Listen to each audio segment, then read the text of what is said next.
What's up, guys? This is Fang Seshavia here, coming at you with a new video. And in today's video, we are going to be continuing the Dragon Ball train. Um, just in case the people that don't know, I ended up doing a opinion piece on Dragon Ball Daima, which was super fun to do. I had Mizuki Riverdale, my girlfriend, there with me doing it. But I do know the next time I do a video like that, I'm going to make sure I have notes written down, just so this way I'm a bit more organized and I'm not fumbling over my words and I don't end up forgetting a point and all that and then remembering it or not remembering it. But anyways, in today's video, we are going to be talking about my all-time favorite Super Saiyan transformation. Not just my favorite Super Saiyan transformation, but my favorite transformation in Dragon Ball of all time. And that is Super Saiyan 4. Super Saiyan 4. Now, obviously, this form first debuted in GT. And what's so unique about the form is not only how you achieve it, but also how it looks. How you achieve it, at least in GT, and I'm going to assume this is also how Xenogoku also got it in the Heroes continuity, is you have to become a Great Ape, then a Golden Great Ape, then you have to be able to control that form, and then you become Super Saiyan 4. Um, and what's so unique about this form is that they get the Saiyans do get longer hair. It doesn't get as long as Super Saiyan 4. It's like at least like maybe close to the middle of their back. Um, they get different color eyes. They have these lines around their eyes. They get fur pretty much all over their body. And the only parts of them that are exposed is their hands and their chest, at least their upper torso. And they also have a, sand tail, because it makes sense because of, what this form represents.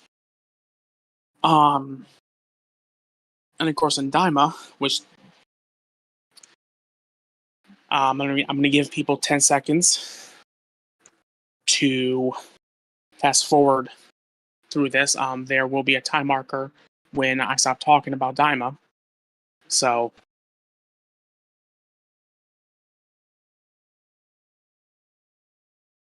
okay, I'm going to assume that you all fast forward to the point that I have marked. So, as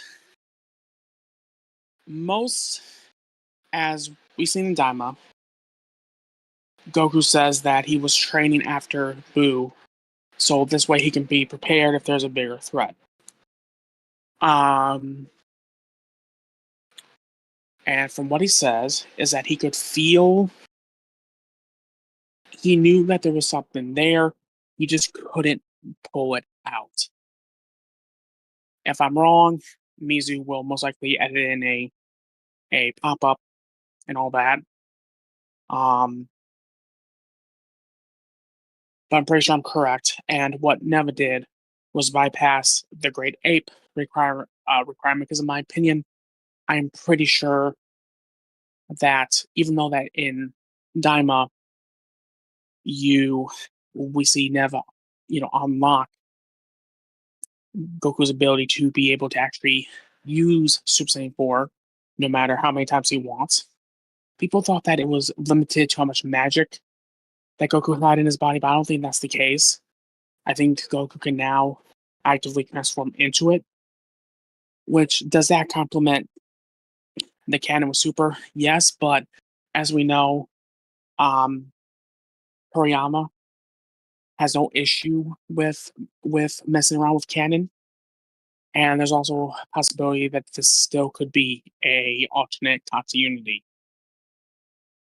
Um, we won't know for sure until Totaro continues the manga and has Goku become Super Saiyan 4 in the manga. Until then, we will not know. But, as we also learn from Dragon Ball, there's not just one way to achieve transformation. With the um, with Super Saiyan 1, the iconic yellow-haired transformation, we know of three different ways. Technically four, if you want to factor in the theory people have about Goten and Trunks. The first way is how Goku became it, and how Gohan became it, which is where they have these super intense emotions.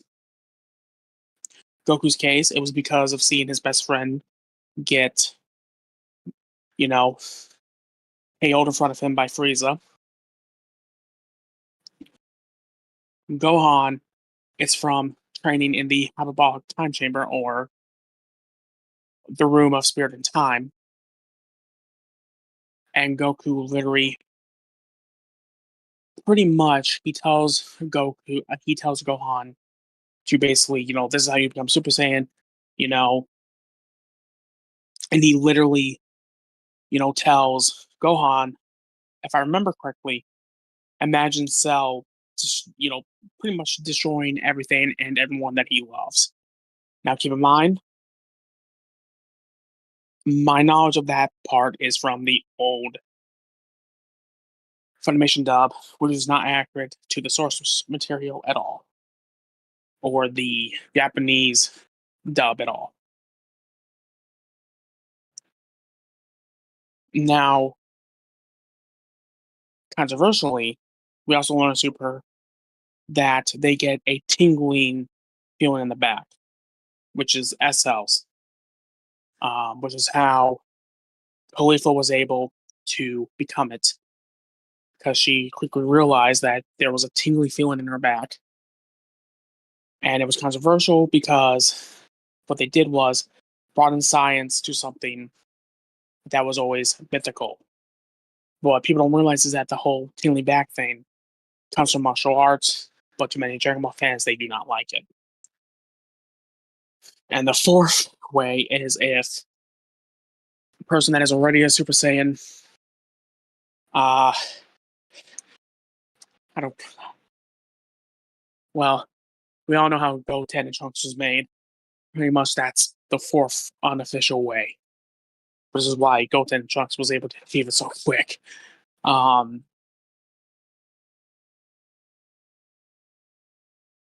But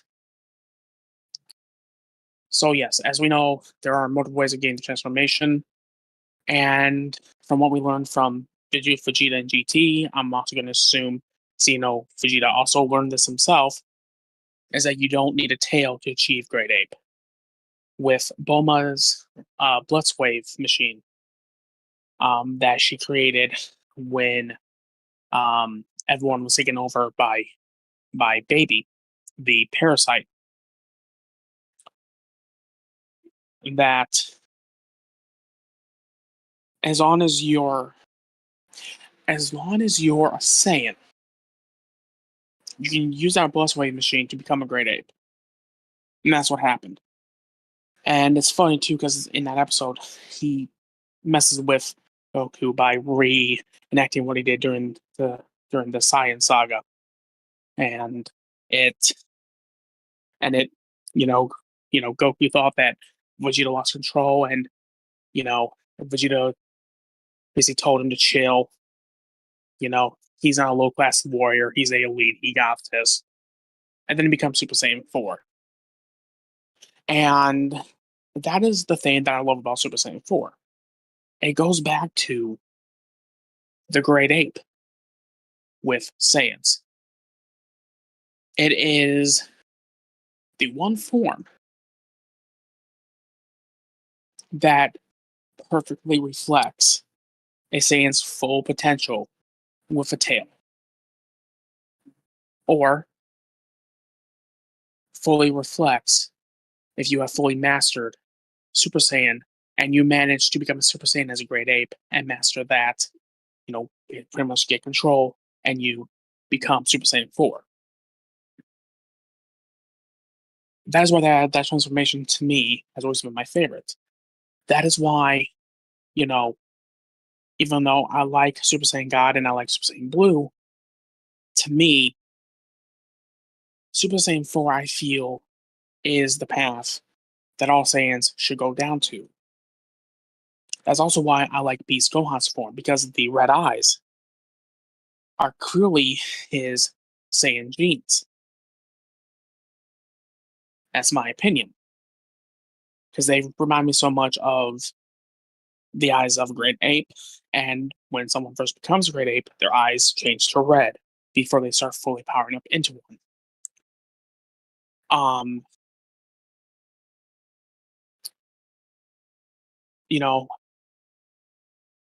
plus it is not a full-on recolor, unlike Super Saiyan God. Yes, I know Goku is slightly slimmer in that form. However, it is still a recolor. I still classify it as a recolor. But what's also cool about Super Saiyan 4 is that I'm not the only one that feels like this. There's a lot of Dragon Ball fans that loves this form. And the passion for it. That's why he keeps coming back. Because Toei knows.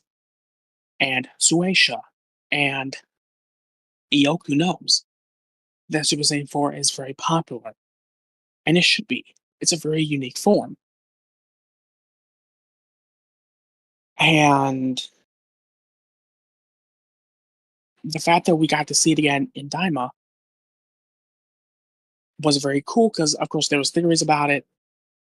There was, um, all these different, theories about it because of the fact that, too, a lot of people have felt like Daima felt like a homage to GT, which turned out to be true.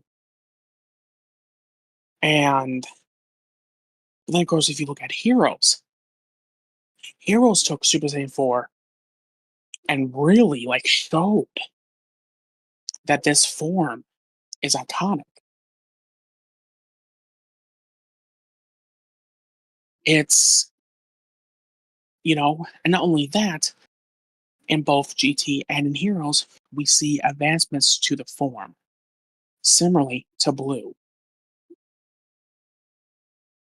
Blue has all these different, like minor transformations to it, or these advancements, or perfect example, right? We have the initial Super Saiyan Blue form, then we got Super Saiyan Blue Kaioken, then we got perfected Super Saiyan Blue, then we got Super Saiyan Blue Evolution, and Super Saiyan 4 is quite similar to where we have the the base Super Saiyan 4. We have Super Saiyan 4 powered, which funny enough, how you get that is similarly how you become Super Saiyan God, is that you need Saiyans to share their energy with you. In Heroes, we get Super Saiyan 4 Kaioken. Then we get Super Saiyan 4 Limit Breaker, which again, sending God Ki, not God Ki, sending Ki into a Saiyan. And I think another reason why Goku, and I think another reason why Xenogoku and maybe Vegeta was exposed, was able to become Limit Break, was because of the fact that we know the Xeno counterparts still experienced Battle of Gods. They still experienced Beerus. Difference is Xenogoku did not train to use God Ki. And with Vegeta, I'm sure he figured out on his own. And maybe he thought, okay, well, this makes no sense for a Saiyan. Or, because that's the thing about Heroes is that there's still a lot we don't know about that continuity. And we may never know because they're done with it, which is a shame. I'm sure that we'll still get Xenogoku merch. I mean, he's too popular of a version of a Goku. Heroes in general is way too popular for them just to be done with. Um,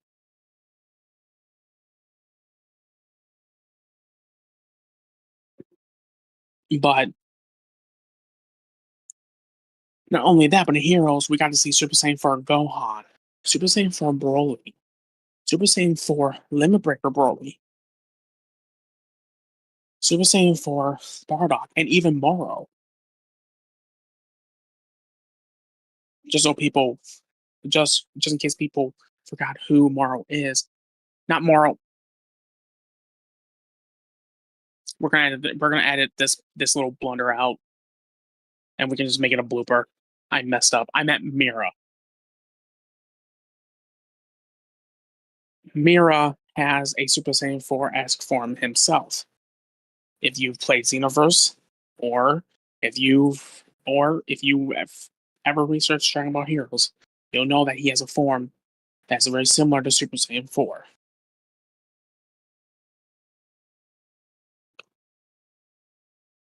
And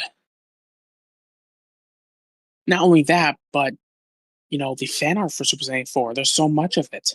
There's so much, sprite animations that deals with Super Saiyan 4. Like Super Saiyan 4 is a very popular transformation. And I love it. I'm sure that if you're watching this video, you probably love it too. Or B, you're probably waiting to call me a idiot and that Super Saiyan 4 is non-canon, that Super Saiyan God is superior. It's like, if you're gonna put that down there, you're wasting your time. Because Super Saiyan God is cool. But here's a fun fact about Super Saiyan God. When Battle of Gods was originally being worked on, Super Saiyan God was going to be a Golden Super Saiyan 4.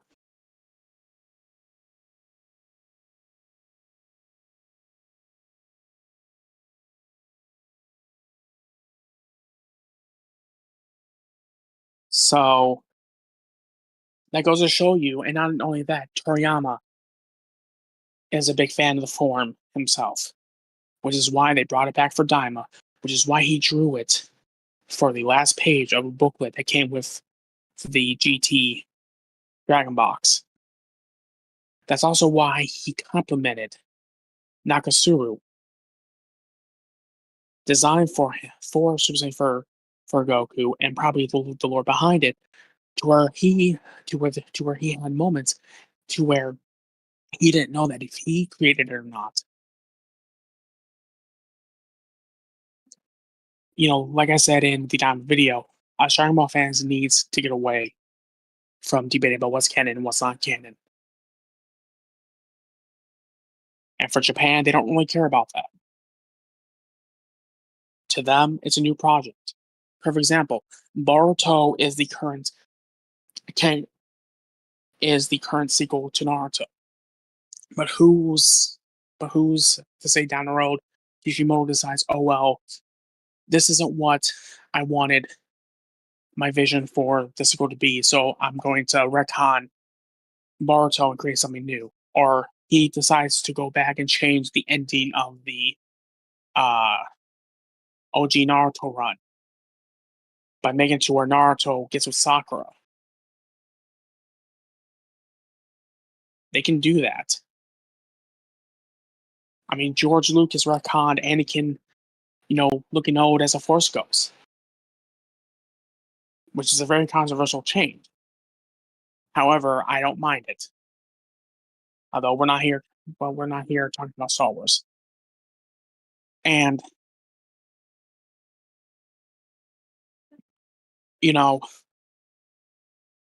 just the overall design of Super Saiyan 4 is super unique. So, yes, this form means so much to me. Anytime I played Budokai 3 or any Dragon Ball game and they have a Super Saiyan 4 in there, even if it's just Super Saiyan 4 Gogeta, I always play as them because I like Super Saiyan 4. On Dokkan, I have a full-on Super Saiyan 4 team.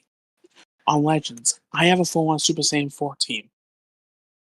On freaking Heroes World Mission for the Switch, I have a Super Saiyan 4 team. Why? It's my favorite transformation.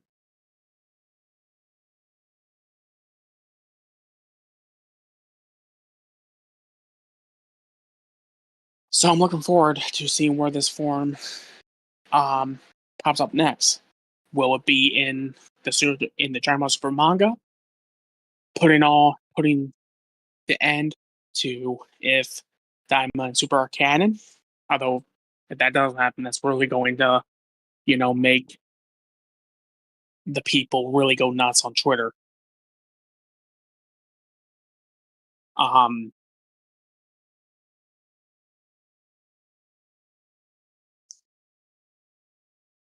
Or are we going to be seeing it, or B, are we going to be seeing the OG Super Saiyan 4 design pop up in something else? And that's the thing, is that there are people, or there's always going to be people asking which version of Super Saiyan 4 that people prefer, Daima or GT/Heroes. My opinion is this. Other than minor differences, both of them are the exact same forms. They look similar. They act similar. Well, they act remotely similar because Mini Goku acted a lot more monkey-like. But I'm sure that if Kid GT Goku had access to it, he probably would have used it the same way. But yeah, you guys, that's it for this discussion video. Let me know what y'all think. Let me know your opinions on Super Saiyan 4, or let me know what your favorite Dragon Ball transformation is of all time, or better yet, let me know your favorite anime transformation of all time is. Because Super Saiyan 4 is definitely mine. The next video I'm going to be doing for next week, and I'm going to tease this, is that you're going to be seeing a 5-part on 5 different channels tier list of the various Super Saiyan transformations. Well, Saiyan transformations in general. So look forward to that. It's going to be, I get the feeling it's going to be funny. But yeah, you guys make sure to comment, like, and subscribe, and hit that notification bell. And as always, I'll see you all in the next video. What's up, you guys? This is Fang/VA here, coming at you with a new video. Yes, I am back. My break is officially done, luckily. And some of you might be wondering, where's that SARS channel? Well, long story short, it turns out that I was not mentally, what's the word here? Prepared. Yeah. I wasn't fully ready to make that SARS channel yet because of how bad my mental health was. However, I am back. I have zero plans on going anywhere, and because of that, that's why I didn't do a update video being like, hey, I'm back, here's what happened, like, the stereotypical YouTuber thing. So, however, I did do some brainstorming while on my break, and my thought process is this: I'm going to record videos that I want to record. Yes, Sonic and Shadow content will be still on the channel. My logic is this: my videos don't get a lot of views, and they don't get, I don't always get a lot of subs. However, the caveat of this is that I have nothing to lose, and I have more to gain with me doing this. And also here with me today is everyone's favorite Foxy Floof. Whoa. So I figured, I would have her be part of this, because I'm sure that she would want to be a part of this conversation. Considering we both watched it together. Now, the video we're doing today is our thoughts on Dragon Ball Daima. I'm actually going to try and criticize things that I, thought that they could do better. It's going to be very hard because I thoroughly enjoyed it all. Yeah, it's going to be really hard to criticize it. So there will be, if none of you have watched the series and is holding out for the dub to be fully done or to be I uploaded will edit a spoiler. anywhere that's not Crunchyroll, then, as what Mizu just said, she'll put something on the screen. I'll put a when we begin spoiler talking thing about on it. the screen. Yeah. So, before we get into the full-on discussion about our thoughts on Dragon Ball Daima, I want to get into the ridiculousness that is the Dragon Ball fandom on Twitter regarding the show.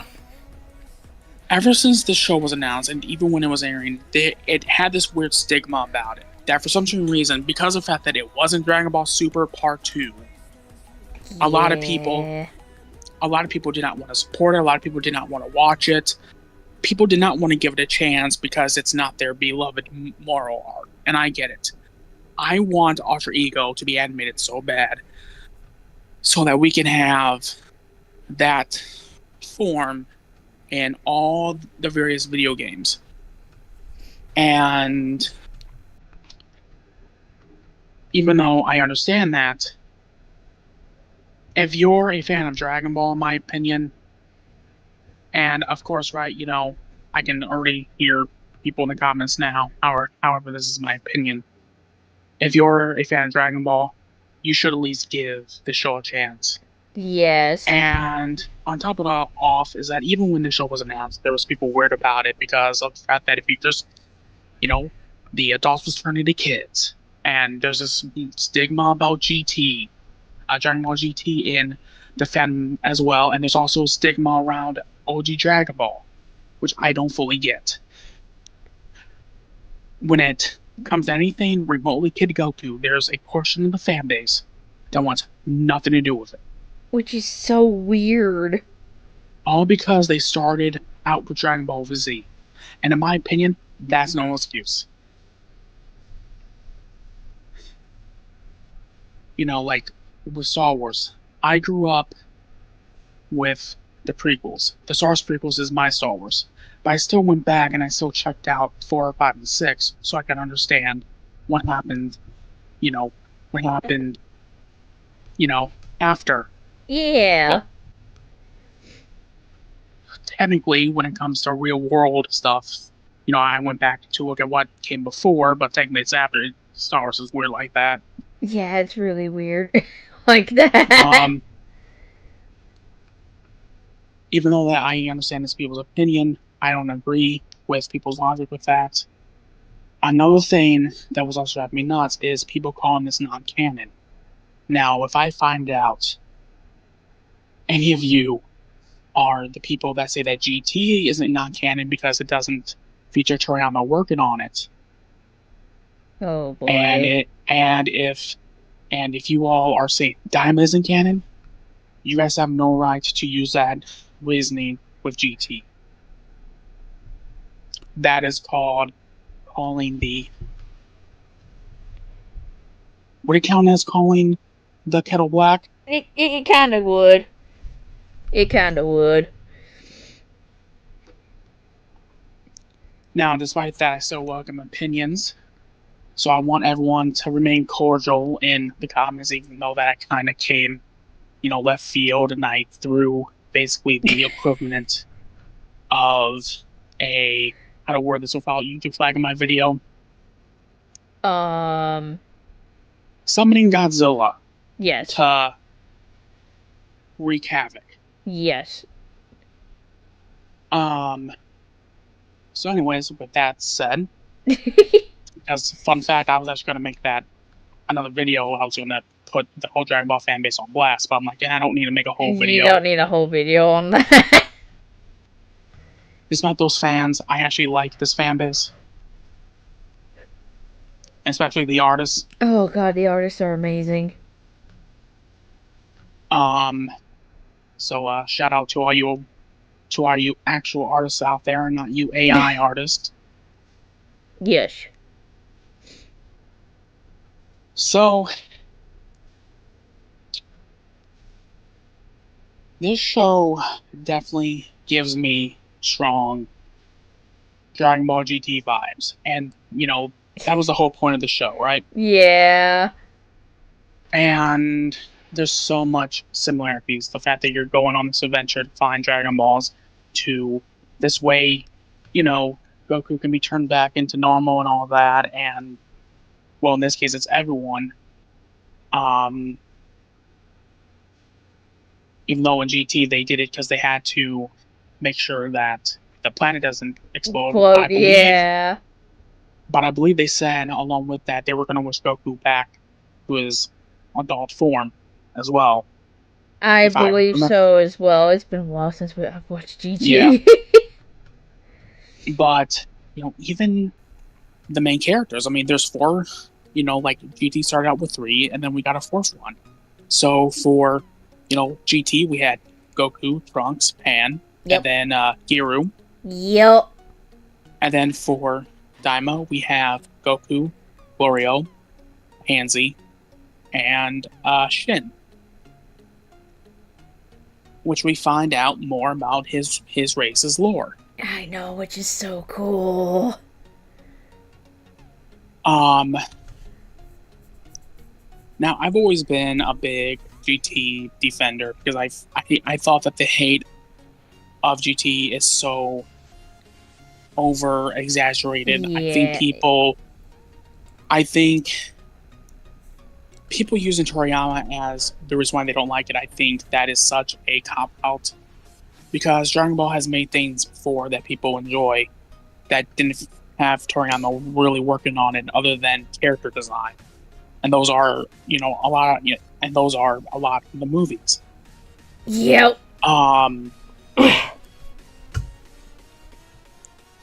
But so I'm gonna list off the things I didn't like about Daima, then we'll get into discussing the stuff we did like. Yeah. Yeah. The things I didn't like about Daima was the pacing was a little too rushed at times. Oh yeah, with certain things, yeah, it was. I feel like having it be 20 episodes was a bit of a detriment. I mean, a short anime can work. I mean, there's plenty of examples of short anime working. I mean, Gurren Lagann, one of my all-time favorites, is like that. Isn't it like... I think it's like 25, 26, 27 episodes, something like that. Yeah, somewhere through there. And another thing I don't like is definitely the ending. Even though that the ending, I don't think it was all that bad. For it being like the finale of a series, they should have done more. Yeah. They should have had this big gravitas.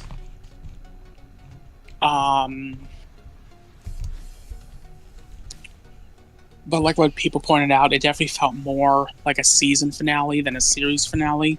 So I don't know, like, if they were going to make a season 2, although, like, what more could they do with it? Who knows? This is true.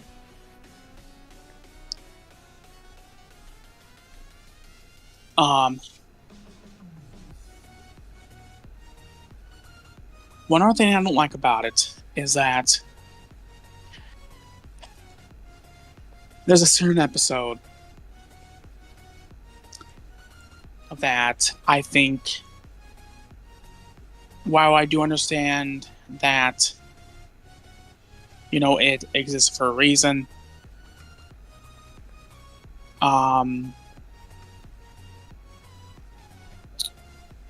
episode 13 is definitely a very weak episode in my opinion. I was about to ask if it was episode 13. It was episode 13 because even though that we did learn some things from this episode, I think it was one of those episodes that, honestly, they could have included it in a short part of another episode or something. They didn't have to,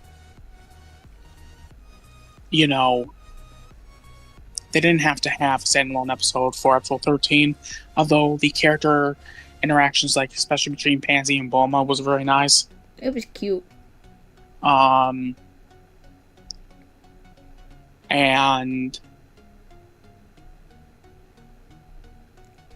So, yeah, that's pretty much it of things I didn't like. Now, for the things I do like, and this is where the large part of the discussion is going to be, is so one of the things in the fandom. Well, you know what? We're not going to talk about the hype moments yet. One of the things I really liked about it was seeing more lore behind the Namekians and the the Kais. Shin's race and all that, and learning how Shin race was pretty much born from trees, and that they're actually they start out being genderless, but they didn't fully go into this, but I'm gonna assume that they are I guess maybe they choose what gender they want to be. That is possible. Oh, I just remembered the name of the race. The name of the race is like Glens or something like that. Yeah.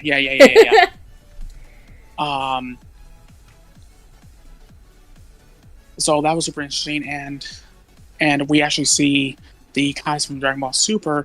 However, the things that I guess I can add this to the things I didn't like is that I do have to agree that there were certain things in this episode that contradict Dragon Ball Super. Yeah. One of the things is Shin being the one to tell them about the multiple universes,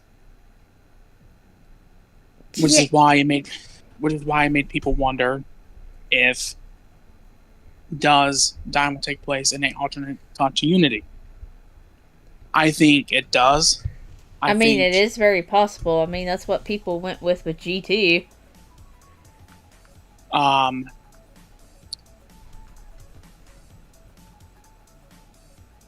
only that, something that happens later on kind of makes me feel like there's no point of this Goku having Super Saiyan God. But we'll get to that eventually. Yeah. So, and even the Namekians, as that turns out, Demon King Piccolo wasn't talking out of his butt. He was truly a demon. His group of Namekians could have been the Demon Clan. Which is really interesting to learn, especially since we both have been watching OG Dragon Ball. Wait, no. I messed up. We're going to have to cut that part of the video out because I remembered. Demon King Piccolo came from Namek to Earth. Yep. But, anyways, Demon King Piccolo wasn't lying about the demon part of his name, although he wasn't no king. Because probably during the OG Dragon Ball's days, it was probably Abra or Dabura that was king. Yeah, there's one of those two definitely that was king during that time. So we're getting a lot of different, lore that ties back into OG Dragon Ball and Z, and that's another thing I really like because those two series is, OG Dragon Ball and Z are the most important series when it comes to Dragon Ball. Mm-hmm. Because that, if you want to talk about canon, the manga is the true definitive canon. Everything after it is basically just a cherry on top of a already amazing cake. Or sundae.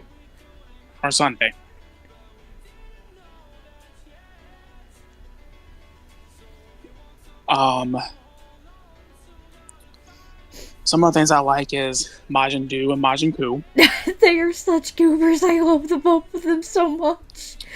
I love their dynamic. I love how Majin Buu is the brawn while Majin Buu is the brains. The moment that really stands out to me is when it's after Majin Buu defeats the third Tamagami. No, the first one, hon. The first one. Oh, Lord. Goku beat the third one. Yeah, you're right. It's okay, I'm helping you. We're good. Keep going. See, this is why I need to start writing down notes. Well, hey, every little fumble happens when recording videos. It's okay. Yeah, I'm gonna give myself grace. This is my first time back, so... Yeah, exactly. That and the audience gets a little bit of hee-hee-ha-has. Yeah, but... So, we see a moment where Majin Buu needs to count up these numbers, and it was Majin Buu that figured it out. Yep. And not only that, probably the part that made me freaking lulled was when Majin Buu went Super Saiyan 3. That part... Okay, I will admit when that part happened, and we'll explain why this happened later on, but when that part happened, I was not expecting that to freaking happen, because I'm just sitting here going, okay, what's Majin Buu gonna do? All of a sudden, Super Saiyan 3, it's like, what the heck? That literally... that broke my mind a little bit. It did mine too, because I'm sitting here going, wait, can the Majins actually do that? Wait a minute. Well, I mean, it wasn't full on Super Saiyan 3, he was imitating... I know that, but still, it makes you think. So it makes me wonder if it's possible for Majin to, like, imitate Super Saiyan 4. Oh my good lord. And somehow have, like, fur. Like, have, like, imitation fur. Imitation fur? Fake Super Saiyan 4. Which is just these little spikes of, like, their body. Anyways, we should out of their skin. We should move on to the next day before we go derailing. I definitely like Florio. Yeah. He was a very complex character. That, and you could always tell he was up to something. Yeah, like, he was definitely a double agent. And turns out all those times that the ship broke down, that was him doing it. He was purposely bringing those ships down. Yep. And he would also purposely get them in danger too. Yeah. And then there's like, just for me example, in the background wanting to hit him. Like, for example, flying too low to the water. When he could have just flown up high. Yeah.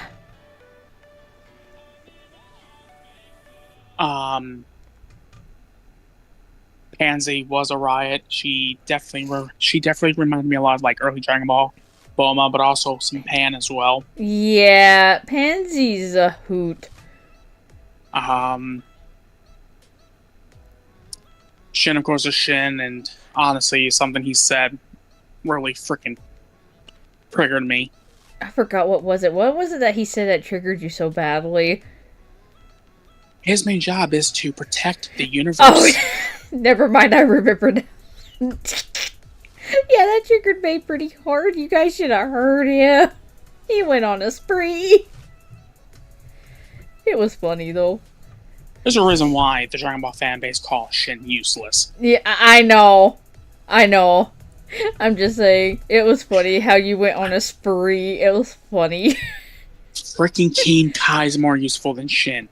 Because King Kai has actually helped. That is true. King Kai actually has helped.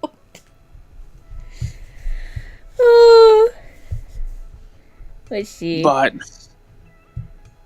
Dr.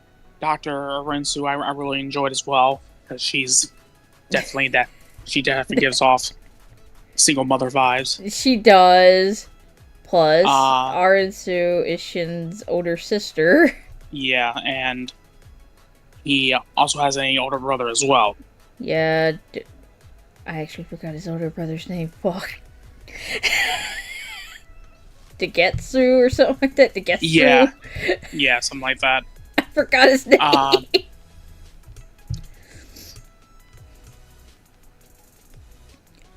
see.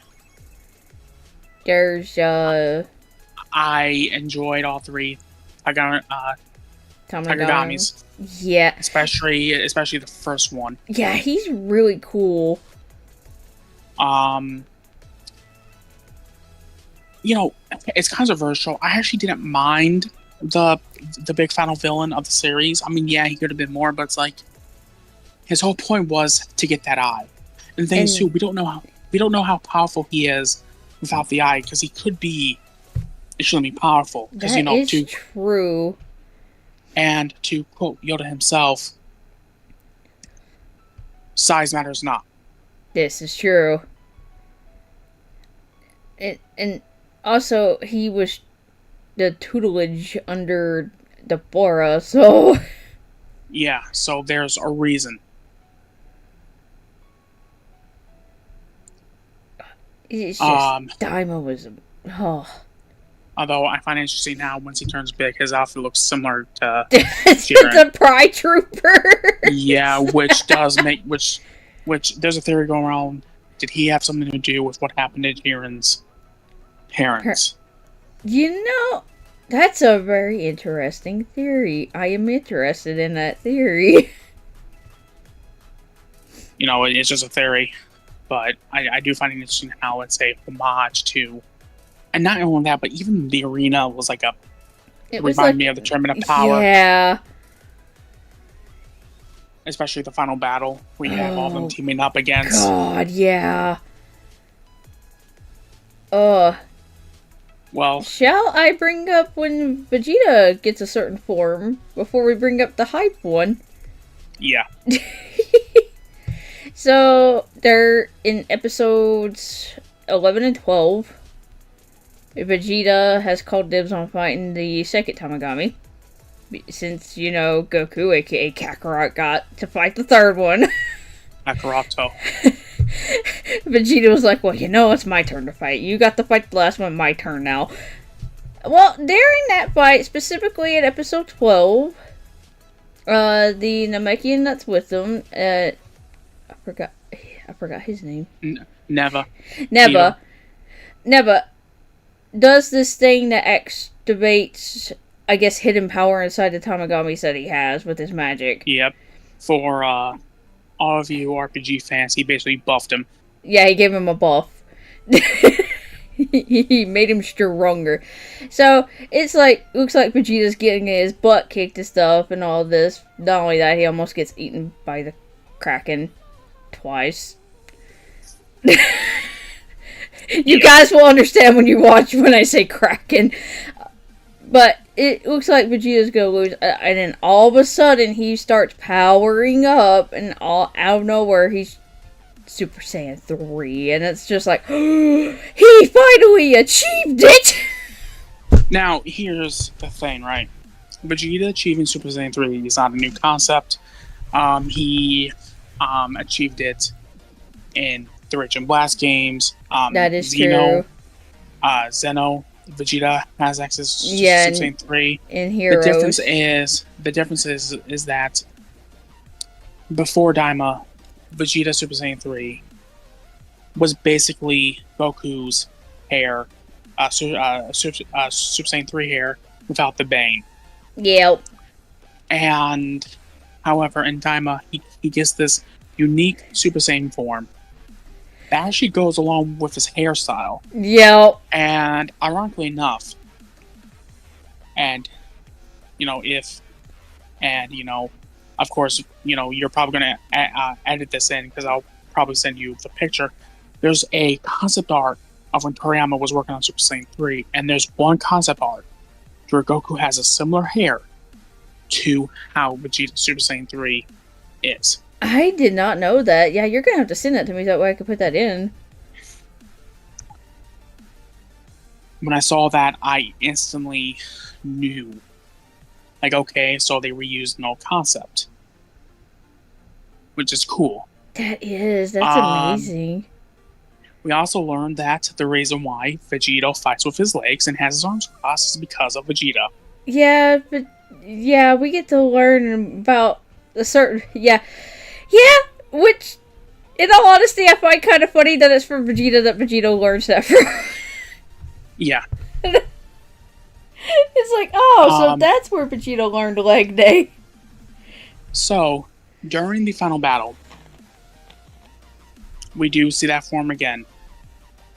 After they get turned into adults. But before we start discussing that, during the actual early stages of the battle in the third demon world. Not a lot happens. They do save Dende. They have to. They, of course, they don't last very long. Forgot to mention this. One of the things I liked about them was that they had their own version of the Ginyu Force, a Sentai. Oh parody. Yeah, those five.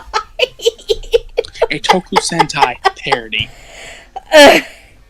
And Vegeta makes short work of them. And another one of my favorite Dooku moments is when they decide to help them out with buying snacks. And it turns out they can afford all the ones that they want, so they just bought the chocolate bar. Yeah. For them. They were nice, but it was kind of funny how Vegeta just mixed them. Yeah, I bet you Vegeta was like, yeah, I've dealt with this once before. I'm not dealing with this again. So, during the initial battle, pretty much there's a stand. Pretty much, Goku fights Majin Buu, and then what happens is that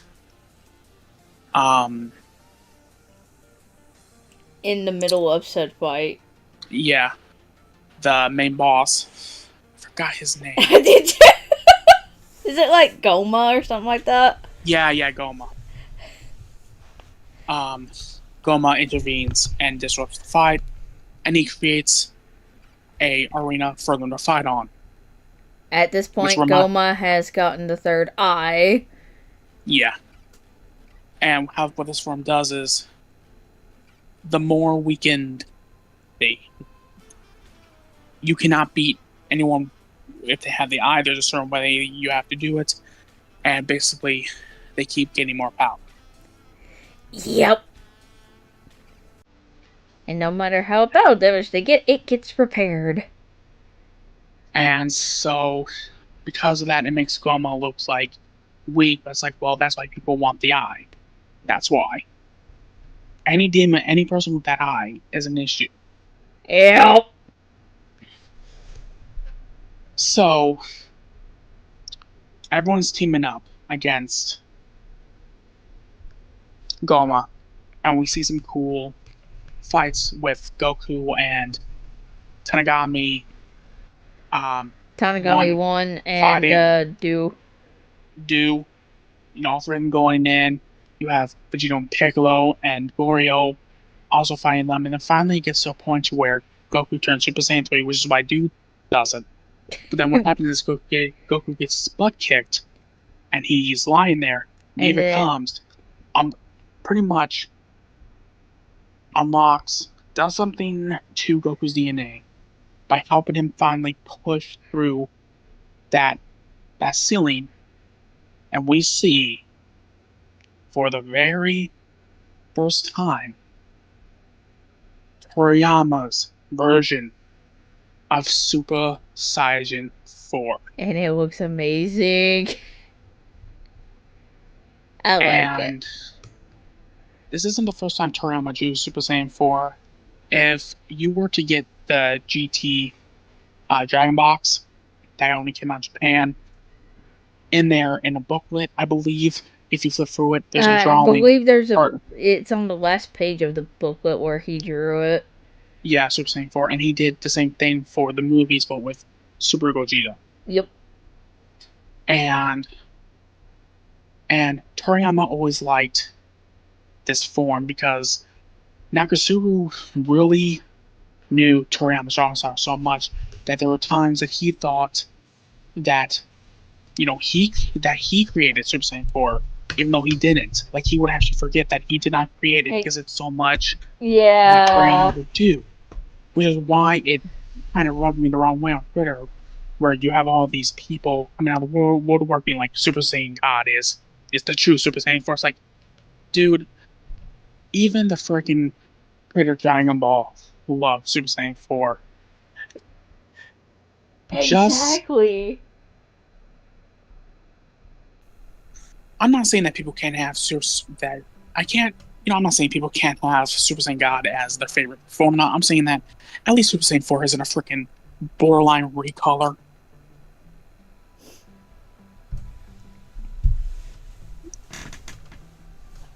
You hear me? Yeah, I am.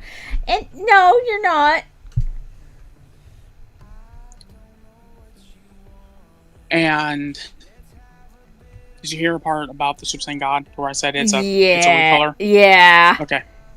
Okay. Yeah, you can just edit that part out. Of what I just said.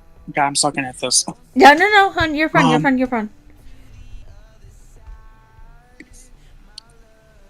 Now, what's interesting about the Super Saiyan 4 is that everything about it looks identical to the original. Difference is that he has extra parts in his hair. He has bigger hands. The fur doesn't go all right down to his wrist, and he has these red stripes going across his chest. Yep. And when he's mini, he's actually acting more monkey-like. It's kind of funny. Like, there's a funny part when he's fighting Goma, where he's running down a rock pillar that Goma threw at him, like a monkey, but when he jumps off of it, he hooks on Goma's leg with his tail. It's funny. And he swings around, and then he punches Yeah, Goma. it's hilarious. And what's cool is that there's a little homage to the red in the Ten Knights Kamehameha, where what happens is Goku starts preparing the Kamehameha, Goma punches him, He's but upside Goku down. was able to get the punch. Was able to do the Kamehameha anyways. Yep. The unfortunate thing is that Goma was able to put him in this spear that literally made him de-transform. Oh, yeah. Which kind of sucked. Which is what led to what happens next, to where Aritsu has Glorio summon the Demon World version of Purunga, which is where the Namekians got the idea for the Namek Purunga. Yep. And ironically enough, this is another GT reference. That Demon Purunga is red. He's a red Durgan. I've always been a big fan of the red Shenron from GT. And the fact that we see a homage of it with Purunga is amazing. Yes.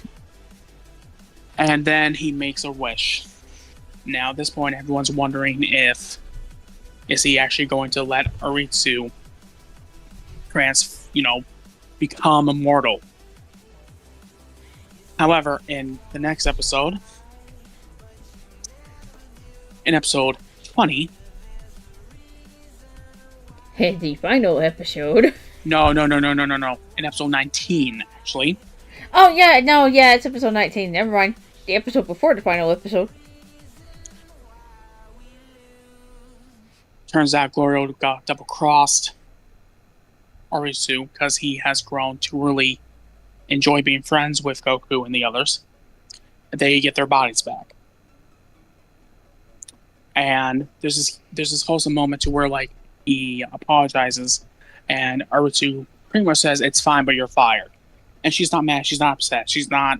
If anything, she's probably disappointed. Yeah, like any mother.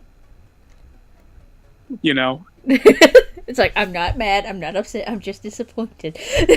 Yeah. Because as it turns out that Glorio was founded by Aritsu, so in a sense, Aritsu kind of basically adopted him. Yeah. But there's one problem. Goma is still around.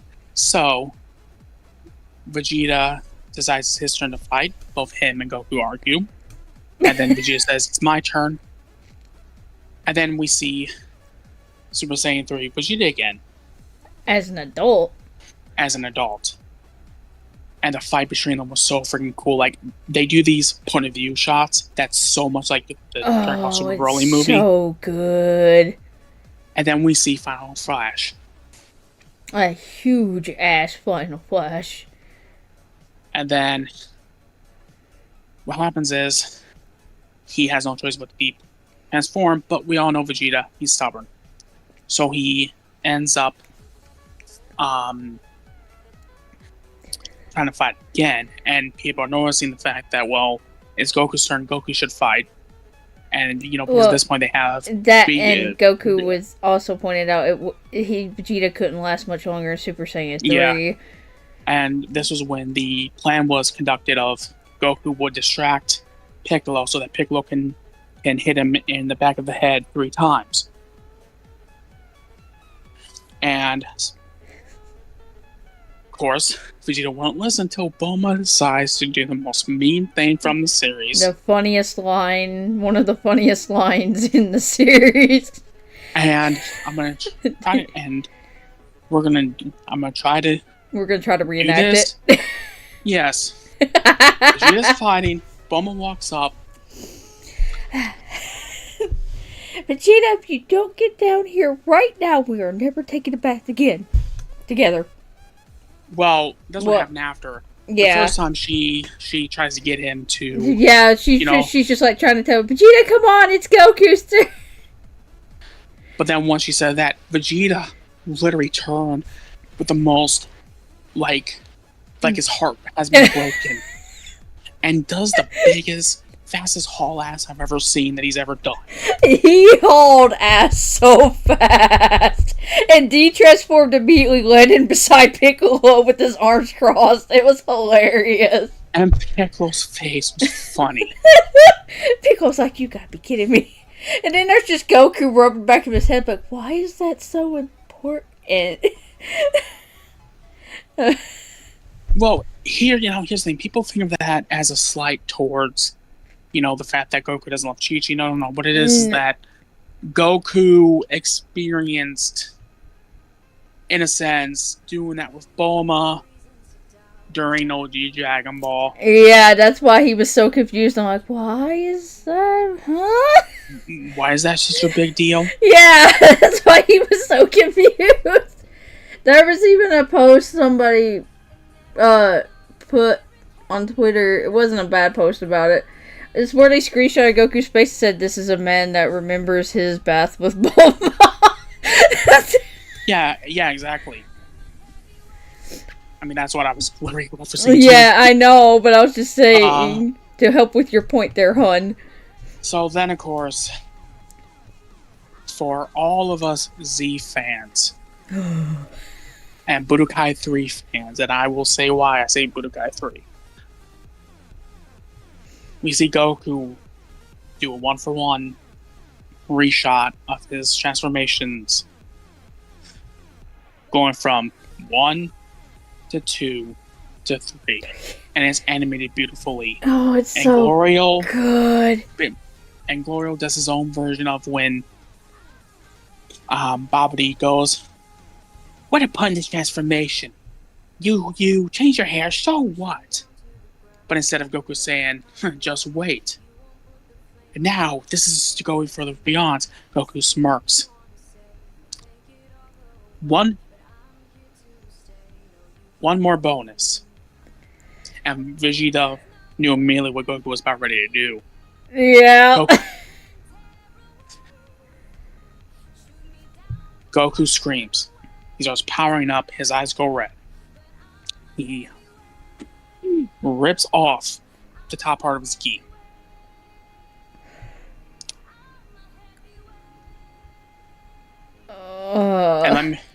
And let me say this.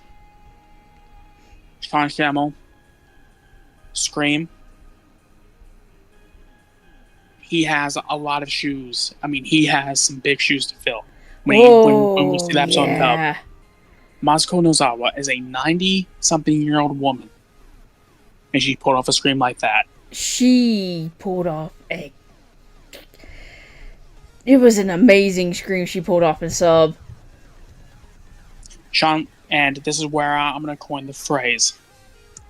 And if people want to make me out to be some sort of sub-elitist, then that's on them.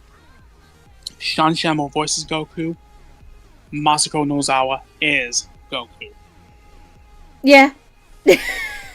I can agree to this. Oh boy. And then we see one hand come on the rock. And we see him stand up for the very first time since GT. technically Oh, heroes, but in terms of a full-on anime production, not something short, not for a game. GT. For the rest in GT, we see adult Super Saiyan 4. And that's where they ended episode 19, was on that screen cap. Now, the next episode, Goku goes bam on Goma. Oh, He is kicking his ass, and he does his massive Kamehameha that rips through all three of the demon worlds. yeah, Now, those. of course, some people might think, well, you know, they. I'm sure that there are people that wish that was, a certain red Kamehameha, but people I forgot to remember is that the Ten Times Kamehameha started out as originally blue. Yep.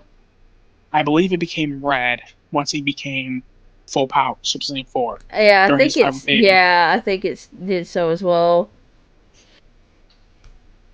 But they kind of added a little bit of a homage to that because there was little hints of red in it when he. Yeah, yeah.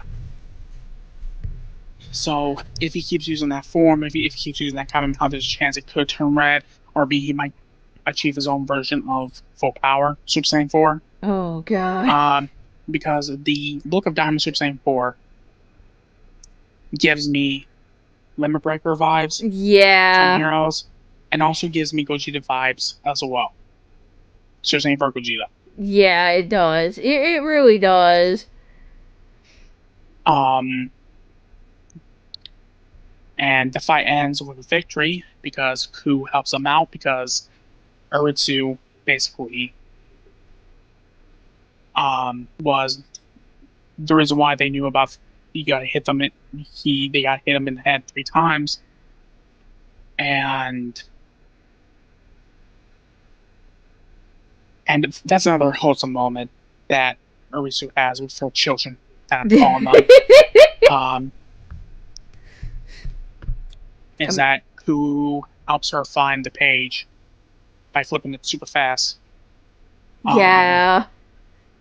Basically, at the end, Masaku becomes the new Supreme Demon King.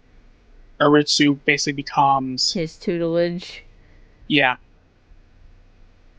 And Well, I'm then, not sure tutelage. well, not No, tutelage. She works under him, like to be the next one in line. I believe so. I don't remember. No. It was that because she was shocked that he asked her that. Okay, yeah.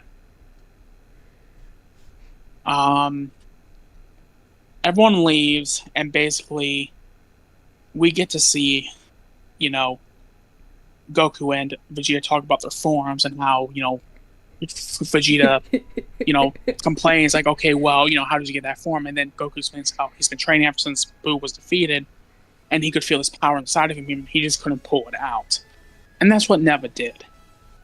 My theory is this: I think Daima Goku still needed to go Golden Great Ape in order to choose Super Saiyan 4. Yeah. The fact that there was a requirement that Goku could not. There was that little piece of that puzzle that Goku could not figure out to achieve it. Tells me that this is my headcanon because I love the idea of, and this is a bit of a tease for Friday's video. But I've always loved the idea of Super Saiyan 4 being gotten because of the Great Ape. Yeah. So, Super Saiyan 4 is not a form gotten because of Neva's magic. It was Neva basically unlocked Goku's potential, more or less, and helped him be able to bring that form out. And now kind of he like can pretty much how use Guru did with Krillin and Gohan. That's kind of cool when you think about it. Now, as a big GT Goku fan, this is angered me a little bit that even the average Goku easy with getting Super Saiyan 4. Yes and no. Goku's trained. He knew that there was something there. He just couldn't figure out the requirement to go get closer to it. Yeah, he couldn't get that extra one final push. And ironically enough, that's kind of like for Beast Gohan too, when like Piccolo was having him, reach for deeper power, and Gohan could feel something, but he just couldn't get it, and that's when Piccolo literally put his life on the line to prove his freaking point. Yeah.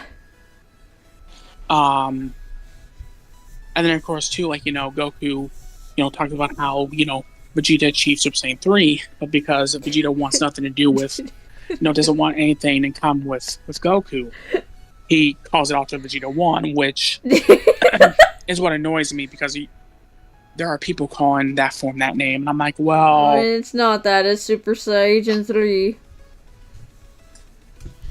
The unofficial name of that form for Vegeta is Ultra Vegeta 1. Officially, it's Super Saiyan 3. It's the same form as Goku's. Yep. And then we find out that you could literally buy the eye from that store, and that there was only one person that bought it, and the look of horror on their face. Yeah. It was a look of, oh, we need to get rid of these before something bad happens again. Pretty much. But Daima was really good. It was really good. It's the end of an era. It's the last project that Toriyama ever worked on. And fun fact is that this project wasn't even started by Toriyama. Ioku brought the project to Toriyama because the whole plan was Toriyama was going to work on it a bit, but Toriyama loved the idea so much, and he just latched onto it and just started working his ass off. Oh, that's cool. And Nakatsuru, that's where we learned that Toriyama was the one that designed Super Saiyan 4 for Daima. So my theory is this: I think Toriyama wanted to keep Super Saiyan 4 99% to how it originally looks, because again, he loved that form. He was a fan of that form. Because it was literally like something that he would make. And he just wanted to, create his own version of it. It's not like Broly, to where, yes, Super Broly has the same name, has the same abilities, has the same transformations as Z Broly, but Super Broly can be considered as a different character altogether. This is true. But no, I thoroughly enjoy Daima. I hope that we get to see more of these characters. I hope, me personally, I'm perfectly okay with Daima being non-canon, the Super, because Goku doesn't need God after going Super Saiyan 4. This is true. He don't. I'm sorry.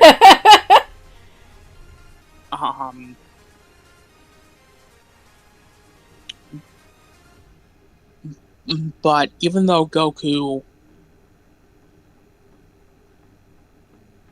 So, I'm going to reference to something here, like I said, in my whole, basically in my one video I did where I discussed how both Broly's and both Bardock's is actually going to help merchandisers make even more money, is because when you have a popular transformation or a popular character, they are literally called evergreen because they will always turn out money. Yeah. People love Super Saiyan 4, even if they don't like GT. There's a lot of people that like Super Saiyan 4 because of how unique it looks. Super Saiyan God and Super Saiyan Blue, while I do like them, they are borderline recolors, as is Ultra Instinct. sad but true on that one. Is that a bad thing? No. Because there are certain things about Ultra that I do like Omen. I love how, you have Goku's black eyes and you see that little bit of silver in his hair, and you have his silver eyes and you have that aura. I like Super Saiyan God and I like Super Saiyan Blue. But my favorite all time transformation of Dragon Ball is Super Saiyan 4, which there's another video we're gonna be doing. It's gonna be interesting because it's gonna be literally a tier list with 5 people doing it, doing their own.